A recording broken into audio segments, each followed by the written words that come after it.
사랑하는 이글스피트 가족 여러분, 3월 20일 토요일 아침입니다. 오늘도 좋으신 우리 주님의 평강이 여러분 모두와 함께 하시기를 소망합니다. 이 시간 우리가 함께 나눌 말씀은 누가복음 20장 1절에서 18절까지의 말씀입니다. 누가복음 20장 1절에서 18절까지의 말씀입니다. 말씀을 읽겠습니다. 하루는 예수께서 성전에서 백성을 가르치시며 복음을 전하실세 대제사장들과 서기관들이 장로들과 함께 가까이 와서 말하여 이르되 당신이 무슨 권위로 이런 일을 하는지 이 권위를 준 이가 누구인지 우리에게 말하라. 대답하여 이르시되 나도 한 말을 너희에게 물으리니 내게 말하라. 요한의 세례가 하늘로부터냐 사람으로부터냐?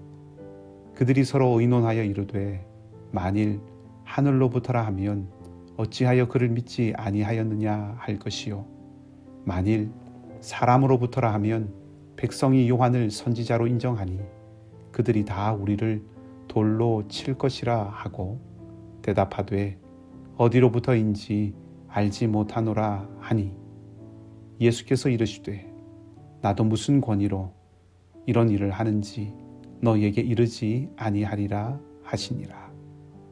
그가 또 비유로 백성에게 말씀하시기 시작하시니라. 한 사람이 포도원을 만들어 농부들에게 새로 주고 타국에 가서 오래 있다가 때가 이름에 포도원 소출 얼마를 바치게 하려고 한 종을 농부들에게 보내니 농부들이 종을 몹시 때리고 거저 보내었거늘 다시 다른 종을 보내니 그도 몹시 때리고 능욕하고 거저 보내었거늘 다시 세 번째 종을 보내니 이 종도 상하게 하고 내쫓은지라. 포도원 주인이 이르되 어찌할까?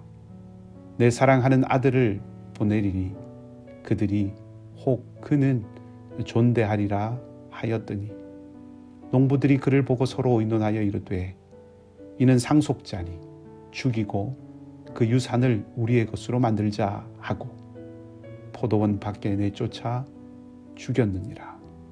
그런즉 포도원 주인이 이 사람들을 어떻게 하겠느냐?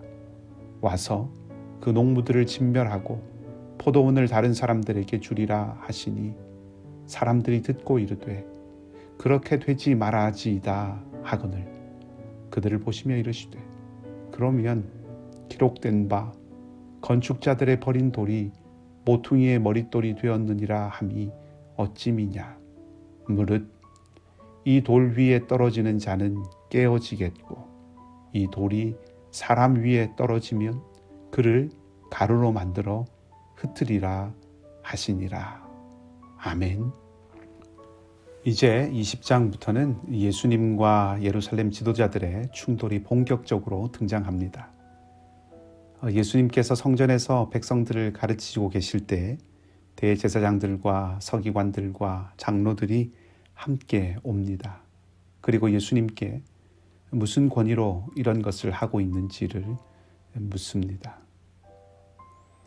예수님은 이들의 질문에 또 다른 질문으로 응수하십니다. 세례 요한의 권위가 어디에서 온 것인지를 물으시지요. 대제사장들과 서기관들과 장로들은 예수님의 이 질문에 답하지 못합니다.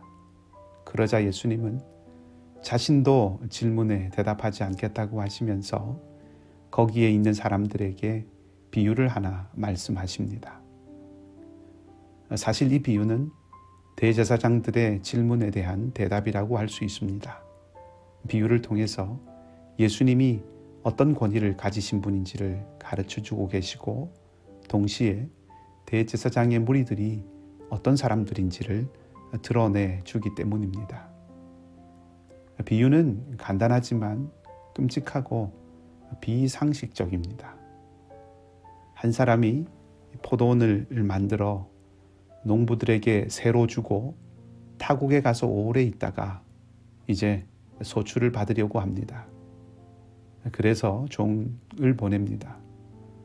상식적이라면 농부들이 종에게 소출을 주어서 주인에게 보내야 합니다.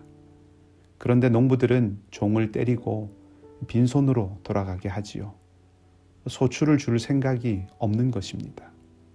주인이 엄연히 있는데 주인을 주인으로 인정하지 않는 것입니다. 주인은 몇 차례 종들을 보내지만 결과는 같습니다. 생각다 못한 주인이 아들을 보냅니다.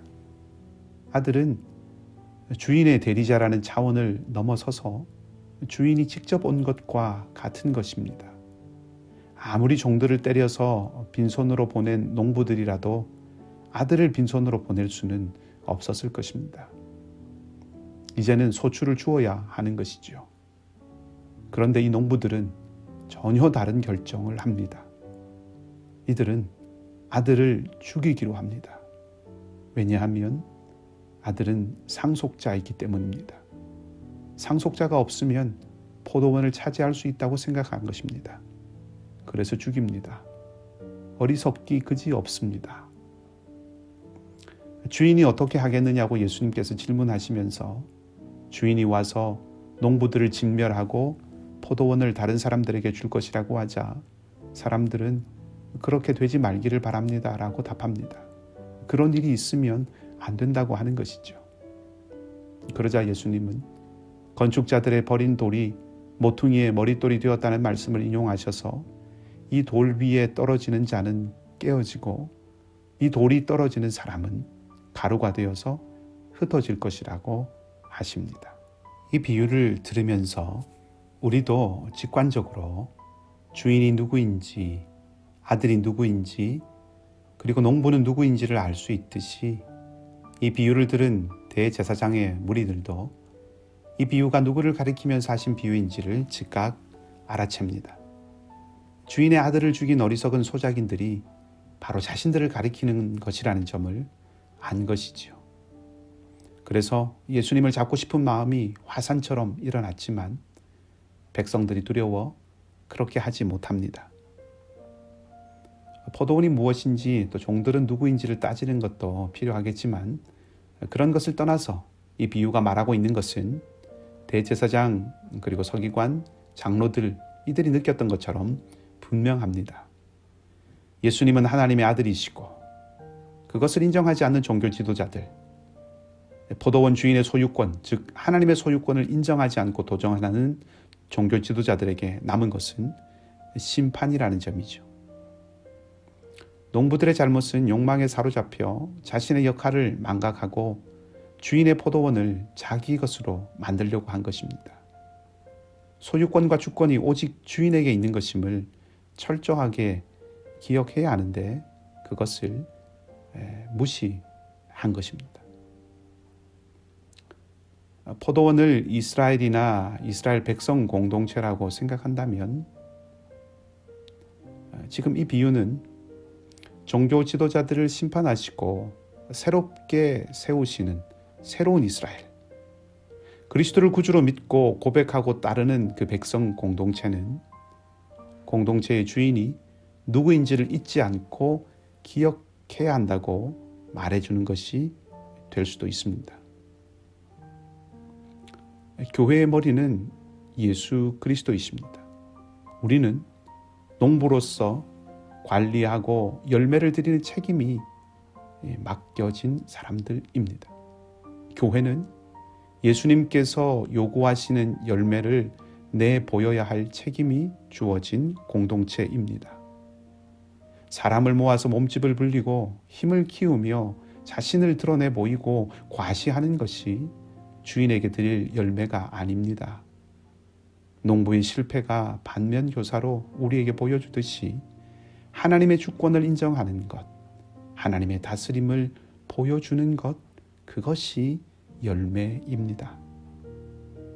이 세상을 하나님께서 다스리신다는 것을 예수님께서 어떻게 보여주셨습니까? 누가는 예수님의 공생애의 처음을 누가복음 4장 16절 이하에서 이렇게 기록하고 있습니다. 예수께서 그 자라나신 곳 나사렛에 이르사 안식일에 늘 하시던 대로 회당에 들어가사 성경을 읽으려고 서심해 선지자 이사야의 글을 들이거늘 책을 펴서 이렇게 기록된 데를 찾으시니 곧 주의 성령이 내게 임하셨으니 이는 가난한 자에게 복음을 전하게 하시려고 내게 기름을 부으시고 나를 보내사 포로된 자에게 자유를, 눈먼 자에게 다시 보게 함을 전파하며 눌린 자를 자유롭게 하고 주의 은혜의 해를 전파하게 하려 하심이라 하였더라. 아멘. 주님은 이 말씀을 읽으시고 사람들에게 오늘날 이 말씀이 응하였다라고 말씀하셨습니다.